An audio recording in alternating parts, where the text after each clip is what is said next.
আসসালামু আলাইকুম প্রিয় দর্শক। গত কয়েক মাস ধরে অনবরত আমাকে দুটি প্রশ্নের মুখোমুখি হতে হচ্ছে। একটি হচ্ছে, কেন আমি এভাবে ডক্টর মোহাম্মদ ইউনূস সরকারের বিরুদ্ধে প্রতিনিয়ত কথা বলছি? ডক্টর মোহাম্মদ ইউনূস কি আমার শত্রু হয়ে গেল? আরেকটি হচ্ছে একান্তই ব্যক্তিগত প্রশ্ন, কেন আমি ২১শে টেলিভিশন ছাড়লাম, অথবা ছাড়তে হলো, অথবা চাকরি গেল কেন, কিংবা চাকরি হারাতে হলো কেন? এই প্রশ্নগুলোর উত্তর দেওয়ার তেমন কোনো প্রয়োজনীয়তা মনে করিনি। তারপরেও অনেক শুভাকাঙ্ক্ষিত রয়েছেন যাদেরকে ব্যক্তিগতভাবে এই বিষয়গুলো বলা হয়ে ওঠে না। অনেকে ওপেন প্ল্যাটফর্মে জিজ্ঞাসা করেন, সেগুলো উত্তরও সেখানে দেওয়ার আসলে ওইভাবে দেওয়া হয়ে ওঠে না। তবে প্রসঙ্গক্রমে একজন দক্ষ রাজনীতিবিদ, সাবেক সংসদ সদস্য গোলাম মাওলা রনি, তিনি রবিবার তার একটি কন্টেন্টে প্রসঙ্গক্রমে আমার বিষয়টি নিয়ে এসেছেন। তিনি বলেছেন যে মঞ্জুরুল আলম পান্নাকে কেন চাকরি হারাতে হলো, এটা তিনি কখনো আমাকে জিজ্ঞেস করেননি। সব মিলিয়ে অনেকদিন পর হলেও এই প্রশ্নগুলোর উত্তর দেওয়ার চেষ্টা করছি। নিশ্চয়ই এর সাথে রাষ্ট্রীয় ব্যক্তিগত জীবন, রাষ্ট্রীয় সমাজ ব্যবস্থা অনেক কিছু জড়িয়ে রয়েছে। প্রথমেই প্রসঙ্গটা নিয়ে আসি, কেন ডক্টর মোহাম্মদ ইউনূস সরকারের বিরুদ্ধে অনবরত কথা বলে যাচ্ছি। এবং এই প্রশ্নগুলো যারা করছেন তাদের অনেকের এই প্রশ্নের সঙ্গে আবার নানান ধরনের মন্তব্য জুড়ে দেওয়া থাকে। তারা দেখে নেবে, হত্যার হুমকি পর্যন্ত দেওয়া হয়, অ্যারেস্ট করানোর দাবি জানানো হয়। তারা কি ধরনের মন্তব্য করেন কয়েকটি আপনাদের সামনে, যেগুলো মোটামুটি বেশ মার্জিত ভাষায় হুমকি, সেগুলো একটু তুলে ধরি। আর এর বাইরে তো আরও জঘন্য মন্তব্য আছে। যেমন আয়েশা খাতুন নামে একজনের মন্তব্য, পান্না নামের এই জানোয়ারটাকে সরকারের উচিত এক্ষুনি গ্রেপ্তার করা। একেবারে জানোয়ার বানিয়ে ফেললেন। অমানুষ বললেও তাও একটু সম্মান বোধ করতাম। যাই হোক, স্বাধীনতা আছে। আরেকজন বলছেন, এমডি ফজলুল এই সাংবাদিক আওয়ামী লীগের দালাল। বলতেই পারেন। আমিন নামের একজন ভদ্রলোক, তিনি বলছেন, আওয়ামী লীগ নিয়ে কথা বলার তুমি কে? আওয়ামী লীগের বিরুদ্ধে যখন কথা বলি তখন আবার তারা বলছেন, তুমি জঙ্গি ইউনূস গংদের সমর্থক পান্না, সাবধান হয়ে যাও। অবস্থা বুঝুন। কেউ ডক্টর ইউনূস সরকারের দালাল বানাচ্ছেন, কেউ বানাচ্ছেন আওয়ামী লীগের দালাল। তাদেরই একজন বলছেন, আপনি তো খালি ছাত্রদের হত্যার বিচার চান, পুলিশ হত্যার বিচার তো কোনোদিন চাইলেন না। ভাই, চেয়েছে কিনা ভালো করে একটু দেখুন। একটা কন্টেন্টের মধ্যে তো সব বিষয়ে কথা বলা যায় না।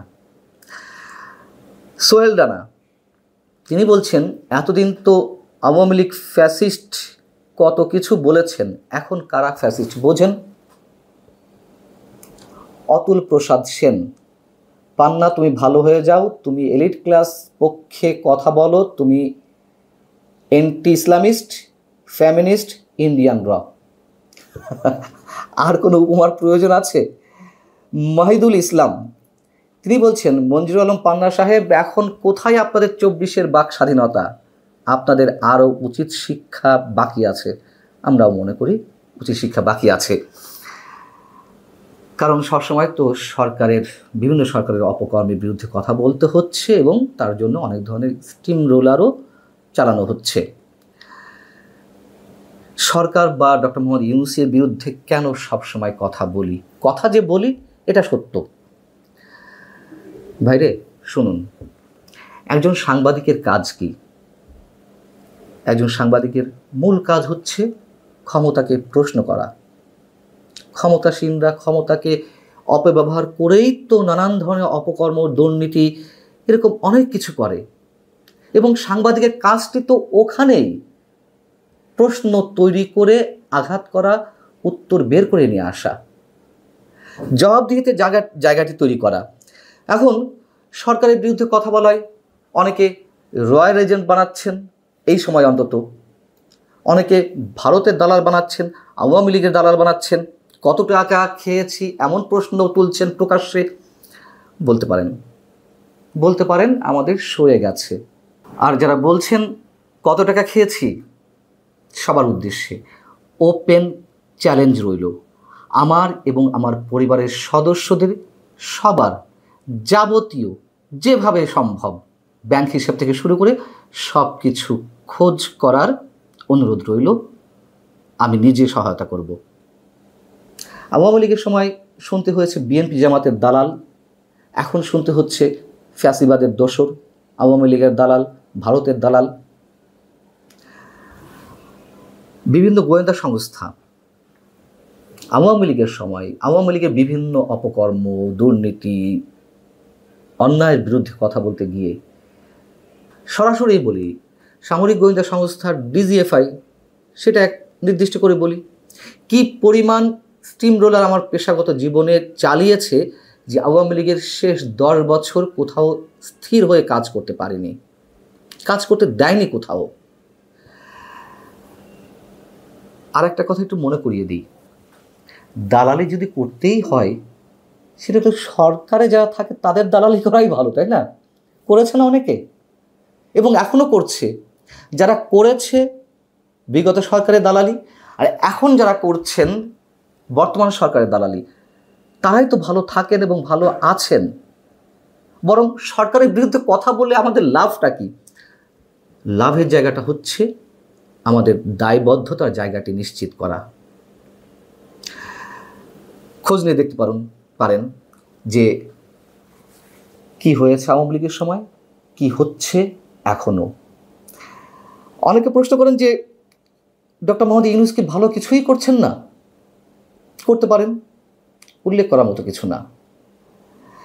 যে কোনো সরকার ক্ষমতায় থাকে কি কারণে? মানুষের উন্নয়নের জন্য, দেশের উন্নয়নের জন্য।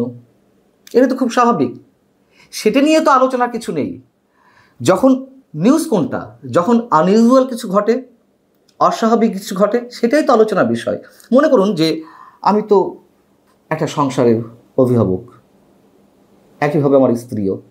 আমার বা আমাদের সন্তানকে যদি ঠিক মতো খাবার তুলে দিতে না পারি তার মুখে, সেটাই তো আশেপাশে আলোচনার বিষয়বস্তু হয়ে ওঠে। কিন্তু তাকে খাওয়াচ্ছি, 3 বেলা ভালো ভালো ব্যবস্থা করছি খাওয়া দাওয়ার জন্য, ভালো পোশাক পরাচ্ছি, এইগুলো নিয়ে তো আলোচনা কিছু থাকে না। এটা তোমার দায়িত্ব, ঠিক সরকারের দায়িত্ব ওইটা মানুষের উন্নয়ন করা, সমাজের উন্নয়ন করা, রাষ্ট্রের উন্নয়ন করা। সেটা নিয়ে আলোচনা কি আছে? সাংবাদিকরা তো আর পিআর করবে না, সরকারের পাবলিক রিলেশনে কাজটি করবে না, তখন তা তিনি সাংবাদিক থাকলেন না, তিনি তখন দালালি হয়ে ওঠেন নিশ্চয়ই। তাহলে তো বলতে হয় যে শেখ হাসিনার সময় যে সিনিয়র জার্নালিস্টদের অনেকে দালালি করেছেন তারা ঠিক ছিল, এবং তারা যদি ঠিক থাকেন তাহলে এখনকার যারা দালালি করছেন তারাও ঠিক আছে। যারা দেখে নেওয়ার হুমকি দিচ্ছেন, যারা অ্যারেস্ট করার দাবি জানাচ্ছেন, হত্যার হুমকি দিচ্ছেন নানানভাবে, পরোক্ষভাবে প্রত্যক্ষভাবে, তাদের উদ্দেশ্যে বলি এগুলো বলে কোনো লাভ নেই। একজন মানুষ হিসেবে আমি সৃষ্টিকর্তার উপর বিশ্বাসী। যতক্ষণ না পর্যন্ত তার অনুমতি না মিলবে এটা করার ক্ষমতা কারণ নেই। এবং এসব ভয় দেখিয়ে যতই চেষ্টা করুন থামাতে নিশ্চয় পারবেন না, এটুকু বুকে হাত দিয়ে বলতে পারি। এবার আসি ছোট্ট করে 21শে টেলিভিশন কেন ছাড়লাম বা কেন ছাড়তে হলো। যারা বলছেন চাকরি গিয়েছে, চাকরি খেয়েছে, এই ধরনের মন্তব্য করছেন, তাদের উদ্দেশ্যে জানাই ভাই, চাকরি আমি ছেড়েছি, এবং কেন ছেড়েছি সেটাও আপনারা জানেন। এটাও তো ওপেন হয়েছে সবার সামনে, প্রকাশ্যে হুমকি এসেছে ফ্যাসিবাদের দোষর বলে। বিদেশ থেকে যারা ওহী নাজিল করছে বর্তমান সরকারের উপরে, বর্তমান সমাজ ব্যবস্থার উপরে, এবং যারা এই বাংলাদেশকে চরমভাবে অস্থিতিশীল করতে চান,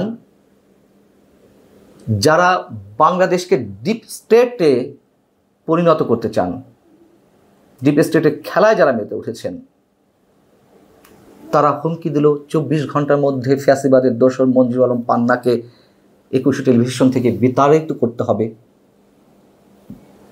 তখন আর কোনো মালিক পক্ষ বসে থাকে? এবং এটাও সত্য, 21শে টেলিভিশনের মালিক পক্ষ আমাকে চাকরি ছাড়তে বলেনি, একটা শর্ত দিয়েছিল, আমি সেই শর্ত মানতে রাজি হয়নি, রাজি হইনি বিধায় আমি নিজেকে কুইট করেছি, যার সব ধরনের প্রমাণ আমার কাছে রয়েছে। এবং এই কথাগুলো ম্যান টু ম্যান এভাবে বলে বেড়ানোর প্রয়োজন হয়নি বিধায় গোলাম মাওলা রানী ভাই, তার সঙ্গে আমার সখ্যতা রয়েছে, ব্যক্তিগত সম্পর্ক রয়েছে, কিন্তু বলার প্রয়োজন মনে করিনি বিধায় তিনিও জানতেন না বিষয়টি। এ কারণে তিনি তার কন্টেন্টে হয়তো যেভাবে শুনেছেন সেভাবে বলেছেন যে কেন মঞ্জুরুল আলম পান্নাকে চাকরি হারাতে হলো। মূল বিষয়টি হচ্ছে এই, আবারও বলছি, চাকরি আমি ছেড়েছি, তার সব ধরনের প্রমাণ আমার হাতে রয়েছে। ভালো থাকুন সবাই, আল্লাহ হাফিজ।